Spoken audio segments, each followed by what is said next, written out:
From the theologically conservative Christianity of my childhood, I learned to read the Bible literally, as a history of what had actually happened in the world. And although I would occasionally question details about, I'm not sure that actually makes sense, I was influenced by the significant number of people around me who at least seemed to unquestioningly accept the Bible as fact. Only later did I come to see that likely quite a few of those people in my childhood congregation did have questions about the Bible's historicity, but many of them likely didn't feel comfortable speaking them aloud in public. I was also taught to read the Hebrew Bible as the Christian Old Testament, as it were. Instead of studying the original context of these books within the Jewish tradition, I was taught that they were valuable primarily for the ways that they were understood to have predicted the details in the life of Jesus, which oddly Jews just couldn't see. It's right there, right? So as a child, placing Jesus at the center of life, the universe, and everything, it actually didn't seem strange to me. After all, the calendar in widespread use in Western civilization literally counted the years since Jesus' birth. But as I grew up, I increasingly began to encounter other perspectives. And I was increasingly struck by the differences, as I mentioned earlier, about maybe there is something after all to the ways Jews and Christians can look at the exact same sentences and understand them in very different ways. Along these lines, the literary critic Harold Bloom has said, "It's kind of like Christianity stole our watch and for the last 2,000 years has been trying to tell us what time it is." Today, the Western calendar may tell us that the year is 2017 AD. That's Latin, right? Anno Domini, in the year of our Lord, meaning Jesus, although he's not everyone's Lord. But some of you may recall the challenge of the evolutionary evangelist, Michael Dowd, who spoke here a few years ago, that he said that from our 21st century perspective, we should perhaps stop talking about BC as before Christ and start seeing it as before Copernicus. The astronomer whose 1543 book on the revolutions of the heavenly spheres presented scientific evidence that we here on Earth are not at the center of the universe, as it used to be intellectually more respectable to maintain. In the 500 years since Copernicus, we've come to see that those decenterings we face as a species are actually even far more profound than heliocentrism. After Darwin, we know that we humans are not a little lower than the angels, but merely a little higher than the apes. After Einstein, we know that even space and time are not stable. They are relative to one another. Science tells us that rather than Jesus being the center of history, we humans are an infinitesimal part of a much larger universe story that has been evolving for 13.8 billion years so far across more than 2, not billion, but trillion galaxies, right? More than 2 trillion galaxies is what science tells us today. That's not solar systems, right? That's galaxies, like the Milky Way. So if Jesus is not at the center of history, then what does 21st century scholarship tell us about the quest for the historical Jesus and how we might best understand the original context of the text that we know today as the Bible? One of the turning points in my own understanding came from reading a book by the historical Jesus scholar John Dominic Crossan called Who Killed Jesus? It asks if the passion narrative, those passion narratives, are the stories about Jesus' death. It's from the Latin word passio, meaning suffering. So think about compassion, right? Cum passio, to suffer with someone else. That's where we get that word passion narratives. So Crossan asks, are the passion narratives history remembered, or are they prophecy historicized? I'll tell you more about what that means. As a child, I was only taught the perspective of history remembered, that the Christian scriptures were accurate historical records passed down generation to generation, and part of the alleged proof that was often cited is that hundreds of years before Jesus, the Hebrew prophets came to be seen as predicting with shocking accuracy details about Jesus' death. In contrast, the perspective of Prophecy Historicized holds that that direction of influence is actually inversed. Instead of the prophets predicting the future, it was the Christian authors who, decades after Jesus' death, reached back to draw on words and themes and sequences from the Hebrew Bible as they drafted the Gospels. So passages in the Hebrew Bible that had originally been about their own time and place, hundreds of years before Jesus, later became seen by some as predicting details about Jesus' death in the future. I did a sermon a few years ago here called How Reading the Bible Differently with Christians and Jews. And we looked first at Isaiah 7 and saw the ways in which that was seen as about the coronation of a crown prince in Isaiah's own day around what's known as the Syro-Ephraimite War between Syria and Israel when they were attacked by Assyria in the 8th century, 800 years before Jesus. Well, that's the passage in Isaiah 7 that later came to be seen as predicting the virgin birth. Though if you go back and look at the Hebrew word is Ola, meaning young woman. When the Hebrew Bible got translated into Greek in what's called the Septuagint, because Alexander the Great conquered the world 300 years before Jesus, so the Gospels are written in Greek, right? That word is Parthenos. Think of parthenogenesis, any of you biologists out there. It means replication alone. So Alma got translated into Parthenos, young woman became virgin, and many things followed from that theologically. Let me give you a few more examples, though. I was raised to read Jesus' final words from the cross in Mark 15:34, as if a journalist had been there at the foot of the cross taking notes for posterity. It reads, "At 3 o'clock, Jesus cried out with a loud voice, 'Eloi, Eloi, lema sabachthani,' my God, why have you forsaken me?" That Aramaic is in there for good measure, so it got those written down exactly. But later, as I began a more academic investigation into the Bible, it was pointed out to me that those precise words are at the beginning of Psalm 22. I'll read you just the first 2 verses of the 22nd Psalm. My God, why have you forsaken me? Why are you so far from helping me, from the words of my groaning? My God, I cry by day, but you do not answer, by night, but find no rest. A history remembered view would argue that Jesus must, I guess, have been quoting the words of the psalmist in his hour of distress, and that, of course, is possible. But a Prophecy Historicized view would invite us to consider that tragically no one knows what Jesus' last words are. They actually vary quite distinctly if you look at what each of the Gospels think Jesus' last words are. Mark, it's my God, why have you forsaken me? Luke, it's, it is finished, right? John, it's, it is finished. Luke is, into your hands I commend my spirit, right? We could get into, so they're quite different depending on what Gospel you look at. So a Prophecy Historicized view would say that, from what we can tell, Jesus' followers actually scattered after his arrest. They would have had no access to like the inner sanctum of what Pilate said, and they would have likely not been present at his death. Another exact parallel from the crucifixion jumps out one chapter later in Psalm 22:18. Quote, "They divide my clothes amongst themselves, for my clothing they cast lots." Again, was this an early prediction of what later became history remembered, passed down generation to generation? Or are these details, again from the psalm, woven into the later reconstruction of what Jesus' death may have been like? Maintaining a history remembered perspective becomes increasingly difficult as one studies example after example of places from the Hebrew Bible where exact words, phrases, and sequences were imported into the Passion narrative. Even many theologically orthodox biblical scholars will admit that at least 20% or so of the stories about Jesus' death are prophecy historicized, while maintaining that's true, but there's still about 80% history remembered. More progressive scholars such as Crossan go much further.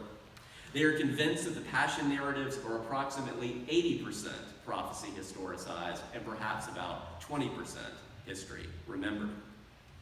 That percentage is in line with the Jesus Seminar's famous pronouncement about more than a decade ago that Jesus only said about 20% of the words attributed to him in the Gospels. Now, in some ways, these statistics are not that surprising. After all, the Gospels don't claim to be written by eyewitnesses, right? They're not written in first person. It's not Jesus and I went down to this hill and he gave the Sermon on the Mount, right? They're written literally in third person. And they were written at least 4 decades after Jesus' death. So think about something, something that happened in 1930 that no one wrote about till 1970, if that gives you a parallel example. To give you another example, looking again at Mark, the earliest of the 4 canonical Gospels of Matthew, Mark, Luke, and John. Mark 15:33, in isolation from a history-remembered point of view, can seem like a straightforward recording of events. Quote, when it was noon, darkness came over the whole land until 3 in the afternoon. But from a perspective of prophecy historicized, it invites us to consider the ways that Amos chapter 8, verses 9 and 10 were used to perhaps craft that narrative of how the crucifixion might have happened. We read in Amos, quote, on that day, says the Lord God, I will make the sun go down at noon and darken the earth in broad daylight. I will make it like a morning for an only sun. M-O-U-R-N. Or consider the ways that the story of Judas portraying Jesus during the Last Supper may have been inspired by Psalm 41:9. Quote, even my bosom friend in whom I trusted, who ate of my bread, has lifted his heel against me. Or regarding the words allegedly spoken from heaven at Jesus' baptism, those come from Psalm 2, verse 7. Quote, I will tell the decree of the Lord. He says to me, today you are my son, today I have begotten you. Are these examples of history remembered or of prophecy historicized? As you start to closely compare the passion narratives to the Hebrew Bible, the case becomes strong that all those mentions of spitting and nudging come from the popular scapegoat ritual in the Hebrew Bible. Mentions of scourging and buffeting and spitting come from Isaiah 50, verse 6, the so-called servant songs. Any mention of piercing and seeing and mourning, those come from Zechariah 12, verse 10. Any mention of disrobing and re-robing and crowning come from Zechariah 3, the first 5 verses.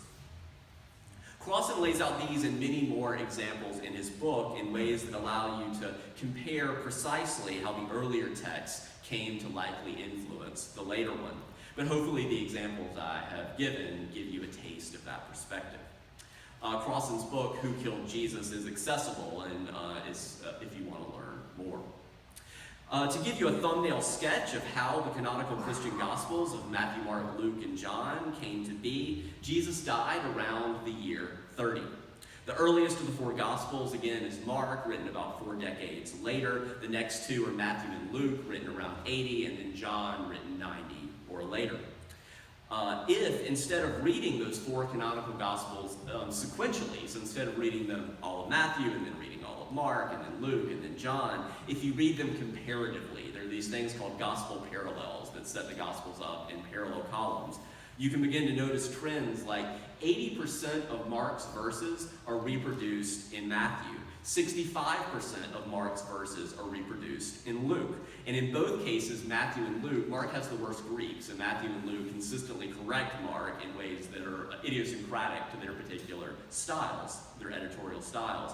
90% of John is unique to John. So as you read a gospel parallels, you see a lot of Matthew, Mark, and Luke, and a lot of empty columns of John. But the 10% that John does have in common with Matthew, Mark, and Luke, they're known as the synoptic gospels because they see together. So think of the word synthesis, S-Y-N, optic, like your obstetrician. They're synoptic gospels because they see together. The 10% that they do share with John is essentially the passion narratives.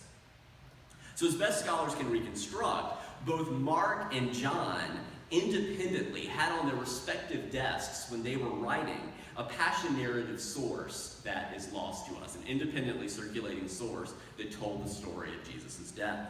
Matthew and Luke, in turn, had on their desks both the Gospel of Mark, who was written 10 years earlier, as well as a source called Q, because there are about 200 verses that Matthew and Luke share that are not in Mark. That's the hypothetical source Q, from the Germans' word Quelle, meaning, so Germans came up with it. If it were Americans that came up with it, it'd be the S Gospel. It's the Q Gospel, Germans came up with it.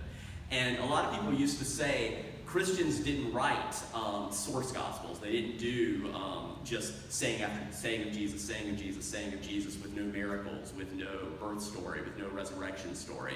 It turns out that's what the Gospel of Thomas was. People said that a whole lot until 1945, when in Nag Hammadi, Egypt, we dug up the Gospel of Thomas. Thomas is not Q. Thomas is the genre of Q. It is a sayings gospel. saying after Jesus, saying after Jesus, saying after Jesus. No miracles, no gospels, no resurrection story, no birth story.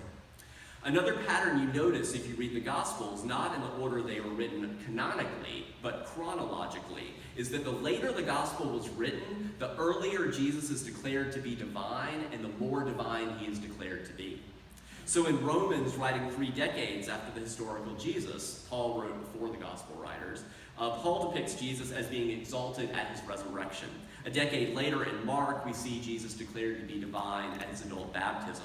Moving another decade forward in time, Matthew and Mark Jesus' divination at his birth. And then John, writing another 10 decades later, goes back to creation, right? In the beginning was the Word, and the Word was with God, and the Word was God.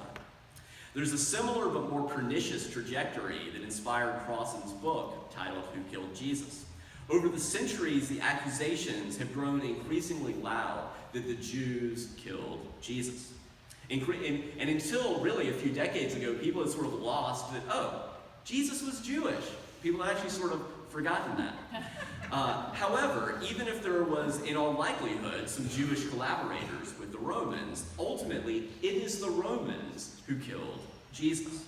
But it used to be increasingly the case, this has actually changed after Vatican II, but there used to be, as part of the Good Friday liturgy, what was called the prayer for the perfidious Jews, which means the faithless Jews. And the people would pray that prayer, and then they would go look for a Jewish person to beat up. I mean, this is recorded history. The inciting incident, historically, was Jesus' nonviolent activism at the temple during the time of Passover. Many pilgrims were in town, and the Romans had a particularly low threshold for potential signs of insurrection. But Jews did not crucify people, Romans did. And as we progress chronologically, just as when we progress chronologically later in later time, we see Jesus declared divine at earlier points in his life and at an increasingly high point of divinity, so too, with the Gospels and with the Christian tradition generally, as we go chronologically in time, it becomes increasingly pro-Roman and increasingly anti-Jewish. In Mark, the earliest Gospel, it is the Jewish authorities that are bad and a Jewish crowd that is bad. In Matthew and Luke, not only are the Jewish authorities bad, but the Jewish people as a whole are declared to be bad. By the time we get to John, the Jews are bad. No distinction, no caveat. We even get the point in the Christian tradition, in some streams of the Christian tradition, in which Pontius Pilate is canonized as a saint, Saint Pontius Pilate. The truth is that there would have been standing orders from Roman officials such as Pilate to crucify any peasant without question, without trial, who was inciting insurrection during the Passover. All the increasingly complex Christian narratives about Pilate and or his wife wringing, out damn spot, feeling guilty, wringing their hands in distress. I'm feeling bad about crucifying this Jewish peasant. That is not history, that is propaganda. As Christians sought increasingly to distinguish themselves as independent from Judaism and as acceptable within the Roman Empire. At first, when early Jesus followers were marginal, this pro-Roman anti-Jewish trend was relatively benign. But by the 4th century, when the Roman Empire became Christian, these seeds of anti-Judaism grew into a virulent anti-Semitism of the Middle Ages, of the Inquisition, of the Holocaust, and including anti-Semitic and anti-Jewish movements that continue today. Here in the 21st century, there remains much spiritual and ethical wisdom at the beating heart of the Christian tradition. But we are long past the point when it is responsible to defend the claim that the gospel should be read as literal history remembered. We must be honest about the original context and all we have learned about how prophecy became historicized. Amy Jill Levine, who's a wonderful Jewish New Testament scholar, she's an Orthodox Jew as well as she teaches at Vanderbilt University. She calls herself a Yankee Jewish feminist teaching the New Testament in the buckle of the Bible Belt. She famously, when teaching the interpretation of the New Testament, she would bring in, it works less well now that her children have grown, but she would bring in her son and she would stand him up on her desk and she would say, all of you who will be Christian ministers, never preach the gospel in a way that will harm my son and cause him to be hurt. To give you a summary of Crossan's perspective of how did all of this happen, He writes that the first stage is the historical passion. It's what actually happened. But because he says those who knew what actually happened didn't care. That's the Roman authorities. And those who cared didn't know. They were the early followers of Jesus who scattered after his arrest. The actual historical facts come to us today as little more than the bare minimum. That Jesus of Nazareth was crucified by a conjunction of the Jewish and Roman authorities under Pontius Pilate in Jerusalem at Passover. We don't actually even know the year in which Jesus died, somewhere between 27 and 30. We know it was a Passover. We don't know the year. And it's hard to overemphasize that Jesus was a marginal Jewish peasant who, through some incredible twists of history, became famous, but at the time, it was not on the cover of the New York Times, the equivalent, right? I mean, it's hard to overemphasize the peasant status of Jesus at his death. The second stage was the prophetic passion. It is the work of learned followers of Jesus, not those first generation of followers who were literate peasants for the most part. It is the work of literate scholars. They searched their scripture, which at that time was the Torah and the prophets, because the Hebrew Bible too was still not formally finished canonizing. They were seeking understanding, searching the Torah and the prophets for what had happened to Jesus and to themselves and how they might make meaning. Would they find in their sacred writings certain texts, certain themes, certain types that might help them explain it? The third stage is the narrative passion, which took that somewhat esoteric scholarly exegesis and turned it into a popular story that circulated independently and was later used by Mark and John, respectively, for their respective gospels.